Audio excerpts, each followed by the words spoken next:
Record-breaking downpour swamps and halts the city as Hong Kong sets records for the most black rainstorm signals in 1 year. Residents are kept off the Shing Mun Riverbank as Lower Shing Mun Reservoir waters reach the warning line.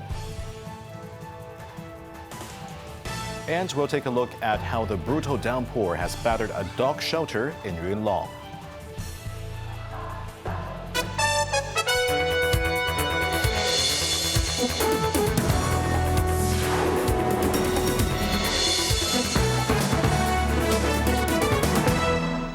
Good evening, you're watching Cable News. I'm Jeremy Chu. Hong Kong endured a record-breaking fourth black rainstorm warning in 8 days, lasting some 11 hours. Torrential downpours unleashed chaos across the city, causing widespread flooding, transport disruptions, and the suspension of schools and public services. Cheryl Yun reports.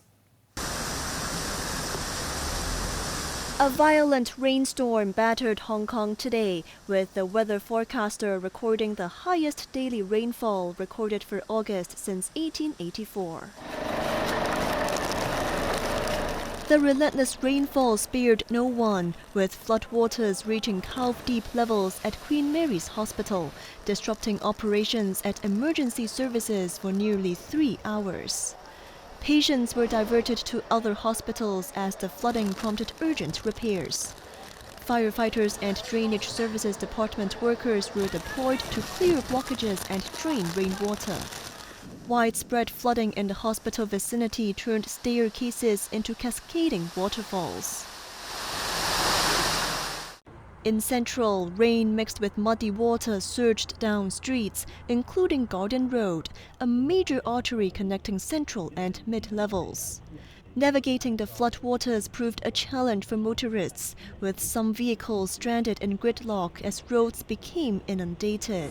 This was just a typical scene across Hong Kong today, with rainfall engulfing all lanes in nearby Kennedy Town. In Shau Kei Wan, rainwater transformed streets into lakes, completely submerging roads.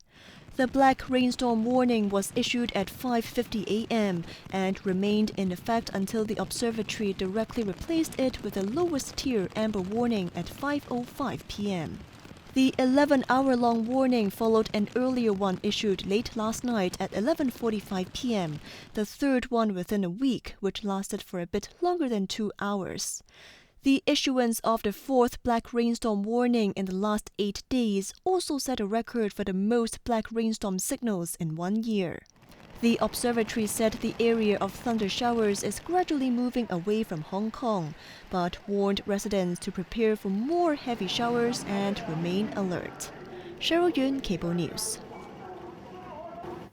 Floodwaters continue to plague many parts of the New Territories, inundating roads, buses, and private cars, making it a struggle for commuters to reach their workplaces. Meanwhile, police set cordon lines along the Shing Mun Riverbank as the water level at the Lower Shing Mun Reservoir in Sha Tin had reached its warning line. Evelyn Bai reports.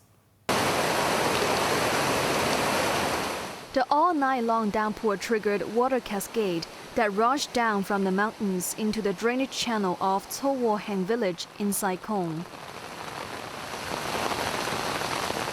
Outside the village, the floodwaters overflowed onto Tai Mong Sai Road, completely submerging both traffic lanes. Cars were splashing even when moving at low speed.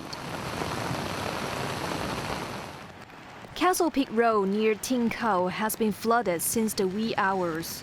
Minibuses broke down and taxis appeared to stall in the floodwater, prompting fire trucks to stand by. With the rain easing and the flood receding in the morning, taxis no longer submerged under the water. As roads were blocked, many residents were forced to walk to work. An open-air car park in Tseung Kwan O experienced severe flooding. Several vehicles parked in the lot were left behind, some with seats covered in mud. The Drainage Services Department dispatched pumping robots to unclog swamped areas. Meanwhile, continuous heavy rains caused the water level at Sha Tin's Lower Shing Mun Reservoir to reach the warning line. With the emergency mechanism in force, the Shatin district office warned residents of several estates along the Shing Mun River, including Mei Lam Estate, Mei Shing Court, Mei Cheng Court, Granville Garden, Parkview Garden, Manlai Court, and Tai Wai Village, to stay vigilant and avoid approaching the river. Evelyn Bai, Cable News.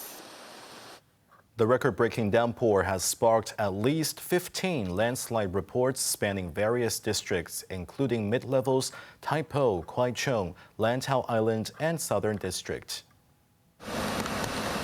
The landslide occurred on a slope on Poshan Road, saw the road surface covered with yellow mud as rainwater continued to flow down the landslide site and onto the road.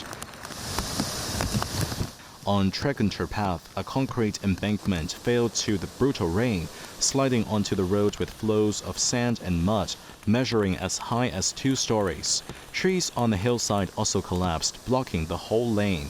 In Kwai Chung, a mudslide measuring about 20 meters by 20 meters shut down the entrance and exit of Green Knoll Court's car park, leaving obvious faults in the concrete reinforced slope. All lanes of Brightspoor Road has also been sealed off due to road subsidence caused by landslide and uprooted trees. Monsoon rains not only unleashed chaos for residents, but also caused flooding in a kennel housing with nearly 60 dogs in Yuen Long. The kennel owner described the torrential downpour as worse than the once-in-a-century rainstorm 2 years ago. Evelyn Bai has the story. The ebb and flow of barking echoed inside the kennel as floodwater kept pouring in, reaching depths of up to 30 centimeters amid the black rainstorm warning. Ivy, the owner of House of Joy and Mercy, recalled the alarm she felt as she and volunteers rushed to find safer places and evacuate the puppies amid rising water levels. Within 30 minutes, all 60 dogs were relocated to safety, with some disabled dogs moved by wheelchairs and with the assistance of volunteers. Despite precautions such as placing cages in elevated areas, some dogs were still soaked by the floodwater. As the rain began to ease, muddy water receded, leaving behind a mess inside the kennel. I had never expected such an experience.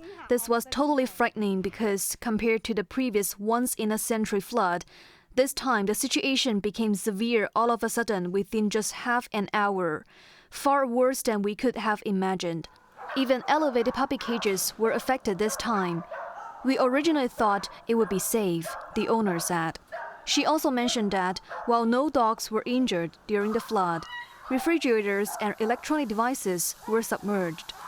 The total losses from the flooding are still being assessed. Evelyn Bai, Cable News.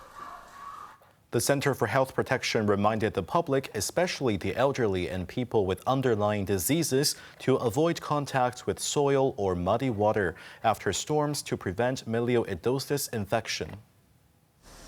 The center noted that the bacterium Burkholderia pseudomale in the soil and muddy water may be exposed to the ground in the wake of typhoons or storms. Strong wind and rain can spread the bacteria more easily. Infection may cause cutaneous abscess, pneumonia, or sepsis. Milioidosis is an endemic disease in the city. As of Monday, 8 human infection cases have been recorded this year. In other news, police discovered a headless male body this morning in the city's high-end residential area mid-levels. Preliminary investigations suggest the victim was a 54-year-old foreign man who fell from a unit at Monticello, a residential building at 48 Kennedy Road. Later on, authorities have allegedly located the man's head, which was not missing, but is suspected to have been forced into his torso due to the severe impact of the fall. Around 7 a.m., a passerby spotted the headless body at the scene and alerted authorities. Police and paramedics arrived to find the deceased missing both his head and left foot. Police is investigating a case where a Filipino man died after being hit by a taxi in Chun Wan. The taxi involved sustained severe front-end damage, while the collision also shattered part of a building wall, leaving concrete debris scattered across the pavement. The incident happened around 2 p.m. near Nina Mall's entrance. Witnesses reported the taxi lost controls, striking the pedestrian before crashing into the wall. The 35-year-old male victim, unconscious at the scene, was rushed to Princess Margaret Hospital but later pronounced dead. The 80-year-old taxi driver suffered head and hand injuries. Ukrainian President Volodymyr Zelensky has again accused Russia of using hired soldiers from China, Pakistan, and other countries on the front lines, vowing a response. Meanwhile, Russia has announced it will no longer unilaterally suspend the deployment of intermediate-range missiles. During a visit to a military outpost in Kharkiv, Zelensky claimed foreign fighters from China, Pakistan, Uzbekistan, Tajikistan, and Africa are fighting for Russia, warning Ukraine would retaliate. In April, Zelensky has already accused Moscow of recruiting Chinese nationals, a claim Beijing dismissed as baseless while urging its citizens to avoid involvement. Tensions between Russia and the West deepened as Moscow declared it would resume deploying intermediate-range missiles, citing the North Atlantic Treaty Organization's anti-Russia policies. Former President Dmitry Medvedev warned of further measures. Russian media report that U.S. Middle East Special Envoy Steve Witkoff will visit Moscow on Wednesday. The Kremlin did not rule out a meeting with President Vladimir Putin.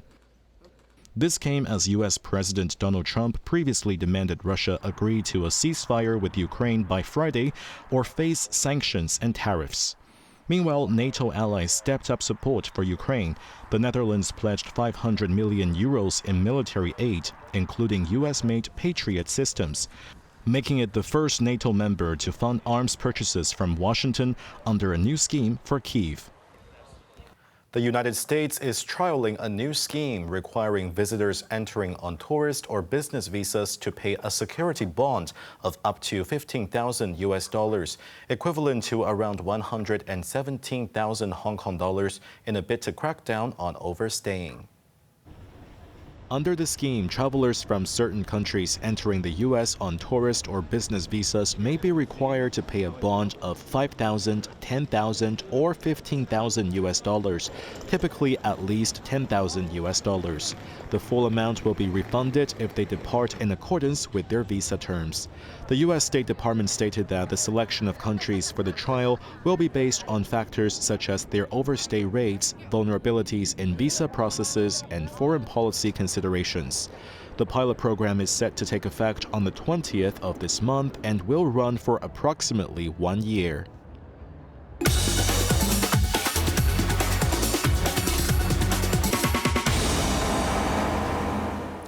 Now let's take a look at the stock market. The Hang Seng Index ended the day up 169 points. Top active stocks of the day: Tencent was up $9, BYD was down $2.40.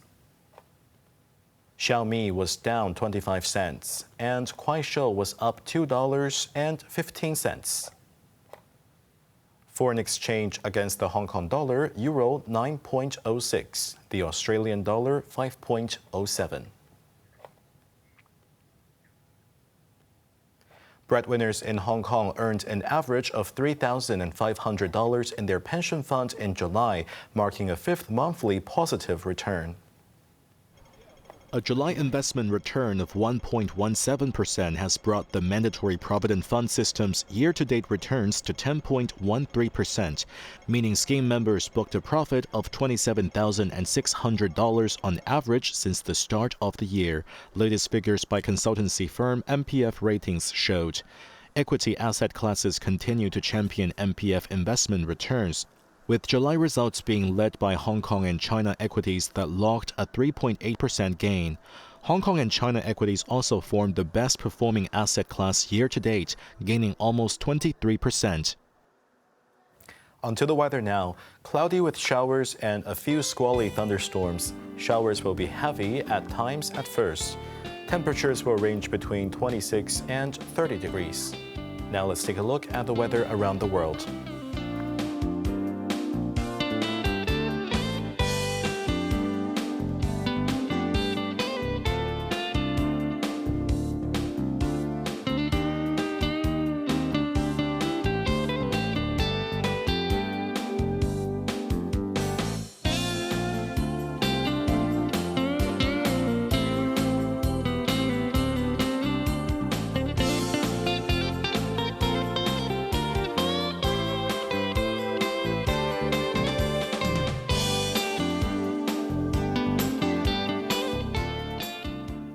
That's our news tonight. I'm Jeremy Chu. Thanks for watching and good night.